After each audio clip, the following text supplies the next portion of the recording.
think we have 15 minutes for short discussion here, and obviously I will open for the audience to ask us a question. But maybe before we start, and I will not forget the change question, because what immediately pops into my head is how are you going to do it, right? How are you going to make it, right? I think we all understand something's not right. Huh?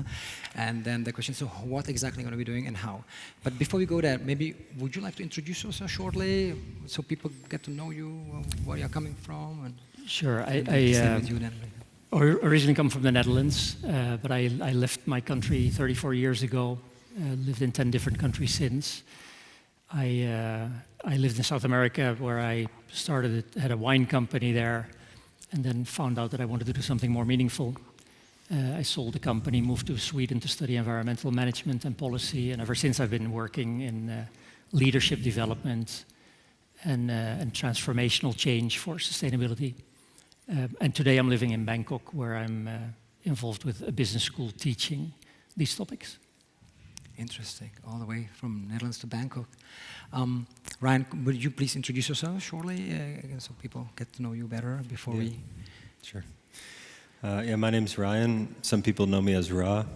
I'm originally from the United States, of an Irish and an Ashkenazi background, and when I was 20 years old, I left university to study Chinese philosophy in Hong Kong, and have continued to travel for the last 13 years.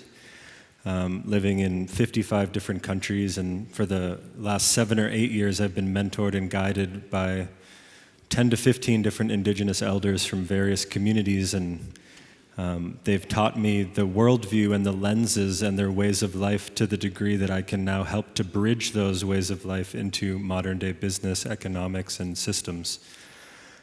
So I've created a business as usual unschool that helps people to actually remember how to create solutions that are interconnected and transdisciplinary. I do this work with lawyers, and I also host people with these elders in different communities so that they can come and touch the reality of these cultures to, as we call it in our practice, two-eyed seeing. We look out of one eye with Western intelligences and ways of knowing, and we look out of the other eye with indigenous intelligences and ways of knowing. And only with those two can we see fully, or else we're walking around with one eye shut. Okay, thank you very much. So, coming back to the change topic, GJ. So, change is very difficult to make on a personal level, even more difficult on the organization level. And when we talk about the systems, right, it's even more. So, the question is, how can what has to happen? How can we actually make the change happen? Yeah, but you're right. Systems change is particularly difficult because systems are made up of multiple actors, and each with their own dynamics and sometimes conflicting interests. Systems thinking is old. It's been around for a couple of decades already, and there's, when you think about systems and what can change systems, I divide that in 3 parts, the same as you use here: the why, the how, and the what. If you think about the what of systems, these are like the parameters, like taxes and subsidies and standards that you can change in the hope that a system will change. Those are actually weak intervention points. So imagine if you have a minimum quota for women on a board in a company. That's not going to change gender inequality, right? Then you have the how part of a system. That's the way a system is organized. That's the dynamics of a system, the rules of a system. If you intervene there, it's a more powerful intervention. Imagine, for instance, and this is about who is information about the system shared with, who are involved in decision making about the design of the system. So imagine food labeling, giving information to consumers that changes their consumption and eventually changes a system. But the most powerful part, the most powerful intervention to change a system is the why part of a system. And this is the paradigm, the mindset that is underlying a system. This is the story that you're trying to build through the system. This determines the objectives of the system. And this is why I focus a lot on mindset change and paradigm shifts to help systemic change. At the moment, we're going about systems change or about solving some of these big problems in a way that's not sufficient. We're focusing, imagine the SDGs, we're focusing far too much on the what of SDGs. We have targets, objectives, we do reporting. We need to spend more time also influencing the why part. Exactly. Any comments to it's again start with why, right? And I don't know what you guys expected, and please prepare a question. I think we are all on the same page that something wrong is going on out there, right? The balance sheet doesn't look good. To speak our language to this audience, balance sheet is not healthy. That's pretty clear. Ask Munich Re, ask not some ideologists, but ask people who actually can work with the numbers. So something is wrong. And anytime we talk about it, it ends up with why, right? That it has to start with some really big purpose. Then things really start to change. But how can we address the why part of many people out there so something really going to happen? Yeah. Well, I just want to kind of add on to and validate what he's talking about. Some of you may have heard of Donella Meadows. She was a systems change researcher at MIT. She said that mindset is the biggest, most effective lever at systems change. Now, one of the things that I've learned through one of my teachers who just actually gave the first talk at the UN this past year on worldview is that the mindset isn't enough, because the mind is set in something, and it's set in the worldview, which is a lens that we don't even know is affecting our mindset. So as well as addressing the mindset itself, we have to address the basic assumptions, as you referred to in your beginning talk, about what it means to be a human being here with Earth. And I say with Earth on purpose, because we think we're on Earth. That's one of the big issues already. Earth is a backdrop to the human drama, rather than living with Earth or as Earth or in Earth. And these small changes of these tiny words, we can feel the shift of what actually happens within our minds. So the mindset proven through Donella Meadows at MIT as systems change is the biggest lever for this shift. And it will just help us to be able to navigate what we have to deal with, because similar in our lives, right? If you're not feeling happy, do you want to change your external environment to make you happy, or do you change your internal environment? A lot of times we might go externally, yet we find that when we get to these certain states where we've been promised happiness, it's still not there. You know, Kumu Ramsey, my Hawaiian teacher, says it's all an inside job. So we have to focus on this mindset and this worldview to help us to navigate these changes that are coming, and they're already here for a lot of people. Got you. So how do we change the mindset of the organization, right? Because it seems that corporations, including chess, and including European Investment Bank and many big corporations, they have actually big power. They have strong balance sheets. There are smart people there. They have impact. They can have impact. So how can we change how can we implement the change in the organization? What do you teach to the students of your business school? Yeah.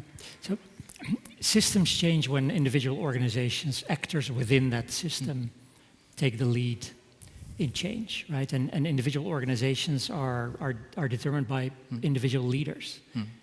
We try to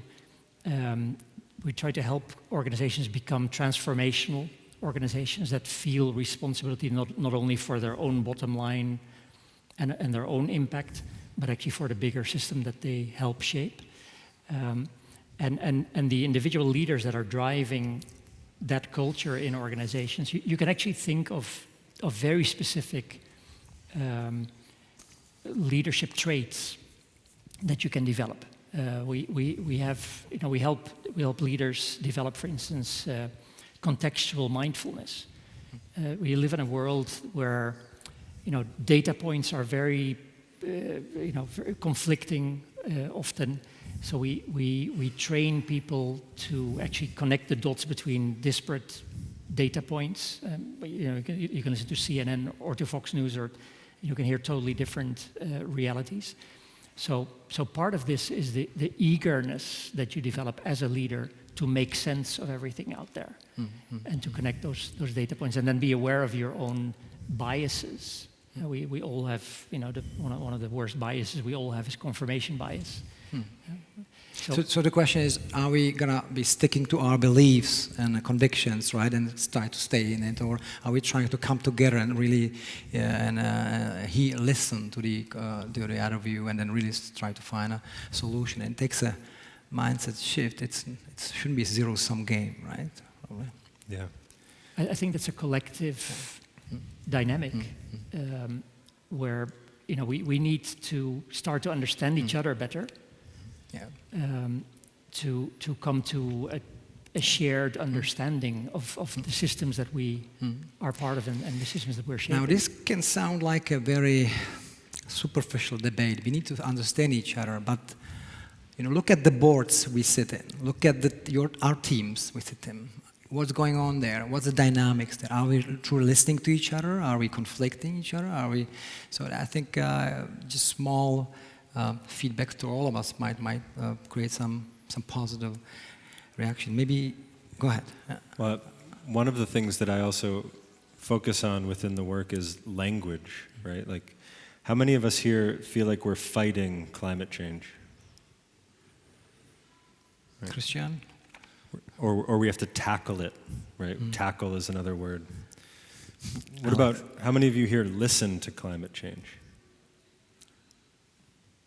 Right, so there's something here where our approach is oriented towards fighting the very thing that gives us life. The way that we're approaching the entire scenario is creating, right now we say we're at war with the environment, right? Well, we're fighting it. We're fighting climate change. Like, the very mentality of it is war-based. I could go through all of the business language, and I won't do that here right now, with target market, bullet points. I could go through the list, right? The very language is infused with an understanding of attack. So in order for us to actually create this place of harmony, we can't be fighting the very thing that gives us life. And this is what the elders and these cultures do, is they've listened to the place that they've lived in for tens of thousands of years to the degree that they understand how to work with and cultivate the biodiversity in those areas. And that's basically what we're trying to do with all of these solutions, is to enable the future generations to be here. So I'll share about that much for now. Cool. I'm getting messages. We are running out of time. Is there any big question in the room you would like to? Yes, Christian, go ahead.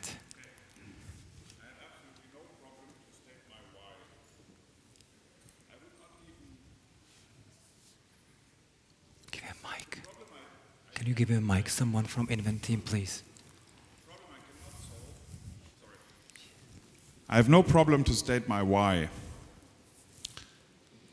But I don't believe, and this may be different to you, that there will be enough people in the time that is left to really think about this why, to have enough people following the paths that we need. So then it comes to how to do it despite we don't have enough people that follow this why. And then we face the challenge of the problem of the common grounds in the second sentence of thermodynamics. We can discuss the details later. But at least the problem of the common grounds is something, and I've thought about this now for 15 years, I have not found a way out. And although I love my business and everything, I'm not certain that we will succeed due to this stupid contradiction that lies in the problem of the common grounds. And if you have a solution to it, I would love to hear it. The only one solution which would probably not enter my heart is that you say you have to change the conviction of the human beings. Because personally, looking at the world, unfortunately, I don't think this will take us where we need to get. So, how to overcome the problem of the common grounds? I mean, there's actually only one ground. Okay, we'll discuss it later. You are Well, right. no, I mean, like, the Earth is the only ground. You are right. So there's our common ground. Like, as my teacher says, we all grew up in the same house, just in different rooms. You know, so the actual ground itself is common. What isn't common is the ability to accept someone who is different, rather than understanding what the similarities are, which is that which is what the word Hawaii means in Hawaii. Ha is the breath, Vai is the water, E is the interconnection of those two things that give us life. So Hawaii as a term, that is the common ground. We're all here. My body is only here because of my grandmother. My future children live in my partner's womb. All of these people are already here. This is the common ground. We can't go anywhere else. Maybe people are trying to go to Mars, but that's not common yet. So for me, the only common ground is to care for the place where we are, which is where our food comes from, which is where our flesh is built from, which is where everything is. So if we can all come back to that as the common ground, for me, it doesn't need to be positive or negative. Both are needed to start a car battery. You need both charges. It's just about sharing the thing that's actually here together. Yeah, the question for me is... If we can, but I will hand... there have been other questions. Yeah, if there's another, but Christian, I got the point here, right? The question for me is, do we always need to know upfront that we will succeed before we start doing something which actually makes sense per definition, right? Maybe we should just start doing things which make sense, that's it. Don't try to look whether it's gonna... Then we will, if you look around, you're gonna get scared and you're gonna stay at home and don't do anything. But I'm really getting many, many messages from Anička. She's very tough on me that we really need more. One statement, GG, for the group. We can then network with these guys. The same from you. What should they take away from? I would love you to see this as the biggest commercial opportunity in our time. And the way to address it, the way to go about it is to think, what is the paradigm that you want to be building when you build your startups or when you invest? What is the paradigm that you want to build? What is the story that you want to create for the rest of the world to believe in? Because that's what we need, and that's where commercial success also lies. Right. Yeah, creativity doesn't lie inside of our brains. Creativity is out in the world, within nature. So if we actually want to reinvent and reimagine these systems, we have to reconnect with the infinitely creative, which is the one that created us too. So just make sure that in order to truly be innovative, you have to think and act in a different way. And that's what we want from our startup founders. Thank you guys for interesting talk. Let's move on.